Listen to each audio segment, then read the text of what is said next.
أهم الأشياء التي تفرق الإنسان الناضج عن الإنسان العادي، الإنسان المتعلم عن الإنسان الجاهل، القدرة على فهم الفروقات بين الأشياء.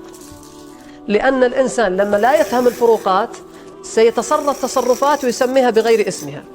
تلقاه مثلا يتكبر ويقول أنا قوي شخصية، تلقاه يكون مغرور يقول أنا واثق. إذا عرف الفرق بين الثقة والغرور قدر يقيم نفسه. إذا عرف الفرق بين الحياء والخجل قدر يقيم نفسه، هل أنا الآن عندي خجل ولا عندي حياء؟ خلونا نشوف الفرق بين الحياء والخجل. الحياء سلوك إرادي، أستطيع أن أفعله وأستطيع أن لا أفعله. إرادي، أنا أريد أن أكون حييا الآن، أنا أستحي، لا والله ما أقدر، تفضل أنت، أنا أستحي، أنا بإرادتي. الخجل سلوك لا إرادي، يمنعني. طيب هل في خيار ثاني في الخجل؟ لا، بس منع. بينما الحياء إما أن يمنعني وإما أن يدفعني. إذن هذا واحد. اثنين، دائما الحياء أنت تسعد به وتشعر به قبل أن تفعله، وتسعد به أثناء فعله، ولا تندم عليه بعد فعله، بل تفخر. أنا فلان قالوا لي تكلم في واحد أكبر مني، قلت له لا والله فلان اللي يتكلم، أنا ما أتكلم. لما أنا أقول لا في هذه اللحظة أنا ماني بخايف ولا خجلان، أنا أستحي أني أتكلم قبل اللي عند أكبر مني. فلما هو يتكلم أنا ما أقول الحمد لله فكني يلا، لا، أشعر بالفخر أني قدمت حاجة حلوة. لذلك قالوا الحياء هو شعور يدفعك لفعل المليح وترك القبيح. أنا أسوي شيء الصح والغلط ما أسويه. بينما الخجل سلوك لا إرادي يجعلك تتوتر قبل أن تفعله، وتحزن أثناء ما تفعله، يكون أنت منزعج أثناء ما تفعله، وتندم بعد أن تفعله. لما يقولك تقدم تكلم وأنت خفت في ذي اللحظة وقلت لي لا ما أبغى أتكلم، ثم انسحبت من الموقف، نجحت في أنك ما تطلع قدام الناس ولا يظهر خوفك، لكنك بعدين ايش قاعد تسوي؟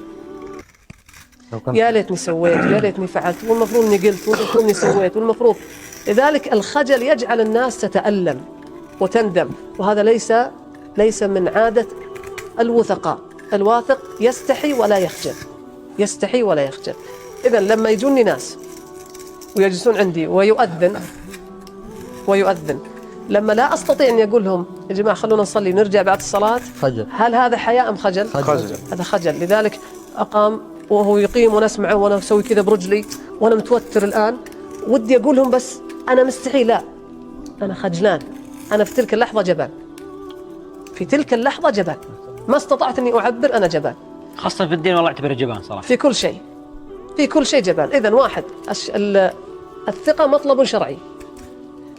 هناك من الناس من لا يترك لحيته خشية ألا يتقبلها الناس، يطلع شكلي شين ما أطلع حلو، ما يتقبلني الناس، هذا عند الثقة نازلة.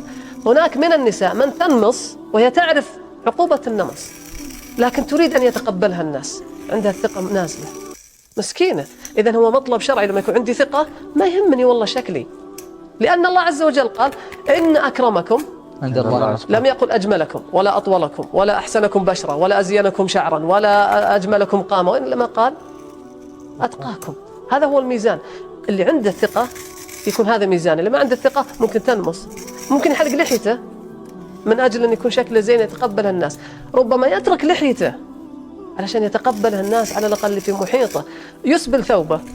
إسبال الثوب هي نصف سنتي، أنا أسميه ذنب لا طعم له، ما في شيء.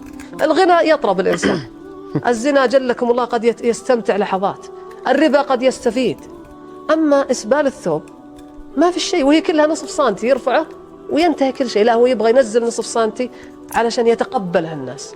وبالتالي وجود ثقة عند الإنسان مطلب شرعي بالدرجة الأولى. لذلك لما جاء النبي صلى الله عليه وسلم قال للصحابة لا يحقرن أحدكم نفسه. احنا نقول الثقة ضدها احتقار النفس، تقدير الذات، والثقة ضدها احتقار النفس. النبي صلى الله عليه وسلم يقول لا يحقرن أحدكم نفسه. قالوا يا رسول الله وكيف يحقر أحدنا نفسه؟ الصحابة يسألون، رهبان، فرسان، صوام، أبطال، ما في أحد يحتقر نفسه. وكيف يحتقر أحدنا نفسه يا رسول الله؟ قال يكون في مقام في مجلس زي هذا يكون لله فيه مقال، شاف غلط لازم يتكلم، ثم لا يتكلم، سكت، فيقول الله عز وجل له يوم القيامة: يا عبدي لم لم تتكلم في يوم كذا وكذا؟ فيقول: خشيت الناس. فيقول الله عز وجل له: الله أحق أن تخشى. يا الله. عبر عن حقران النفس بإيش؟ خشية الناس. لما أنت تكون في موقف أنت خشيت فيه الناس، ما قدرت تقول لا، ما قدرت تقول رأيك، ما قدرت تقول يعني ما قدرت تطالب بحقوقك، ما قدرت تنكر على الناس، في تلك اللحظة التي خشيت فيها الناس أنت إيش؟ احتقرت نفسك. وهي معادلة بسيطة جدا يا أخوة. لما الناس تعطيهم أكبر من حجمهم، إيش يصير لك أنت؟ صحيح. تنزل. أعطيكم مثال بسيط. هذه ورقة، هذه ورقة، هذه الورقة بالنسبة للنظارة كبيرة ولا صغيرة؟ كبيرة. طيب بالنسبة للسبورة؟ صغيرة. طيب هي حقيقتها كبيرة ولا صغيرة؟ صغيرة. بالنسبة لنا احنا ما عنده حجم. على حسب المقارنة. أنا أحطها جنب الكوب تصير كبيرة، أحطها جنب السبورة صغيرة. إذن حجمها ما هو؟ تغير على حسب. وبالتالي أنا نظرتي لذاتي أيضا على حسب. فلما أجي عند ناس أعتقد أنهم أعلى مني، إيش أصير أنا؟ أصير صغير. وإذا صرت صغير صرت خواف، صرت جبان، مهزوز الثقة، ما أقدر أسوي شيء، ولا أطالب بحقوقي، ولا أعبر عن مشاعري، ما أقدر أتصرف كما أريد، ولا بعفوية، خايف. لما أجي عند ناس أنا لأنهم هم أصغر مني، إيش يصير لي؟ ثقة؟ راح أحسني معدوم زايدة. أحسنت. يكون عندي كبر. لذلك النبي صلى الله عليه وسلم قال: الكبر بطر الحق وغمط الناس. بطر الحق التعالي على الحق ورده، وغمط الناس احتقار الناس. لما أنت تعملق نفسك وتقزم الآخرين تدخل في الكبر. لما ترفع الناس عن منازلهم وتقزم نفسك تدخل في الحقران. لذلك الثقة وسط بين رذيلتين: أن تعرف لنفسك حقها، وأن تنزل الناس منازلهم. طيب ما هي منازل الناس؟ أسألكم ما هي منازل الناس؟ والله على حسب بعد. كل واحد كبير يحترمه. إيه. قدروا عليه. أقول لكم إيش مشكلة الناس في الثقة؟ مش مشكلة. مشكلة الناس ما نعرف منازل الناس. في الناس. معاناة الناس في الثقة من الناس. لما يجيك واحد في المقابلة الشخصية وأنت بتقابله عشان يتوظف ويجيك ينتفض، صحيح؟ يجيك منتفض ويصبصب عرق.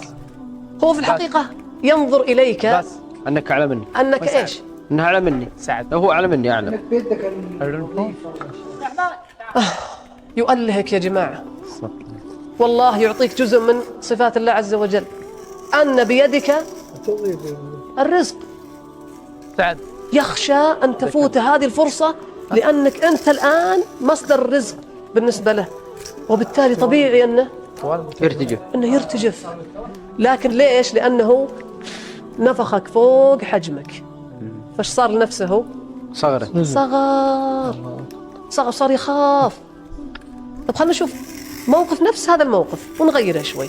دخل الإمام الزهري وقالوا له: ترى الخليفة الأمير يبغاك، وقد فرشوا النطع واستل الجلاد سيفه، يعني حطوا الصماط والسيف بيقتلك. ايش سووا للأمير هم؟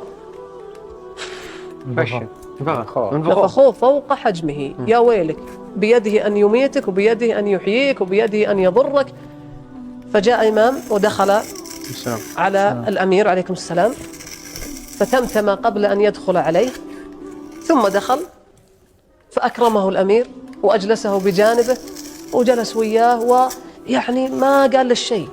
فلما خرج قالوا له: أنت ايش سويت؟ مع أن الإمام كان لابس أكفانه مستعد.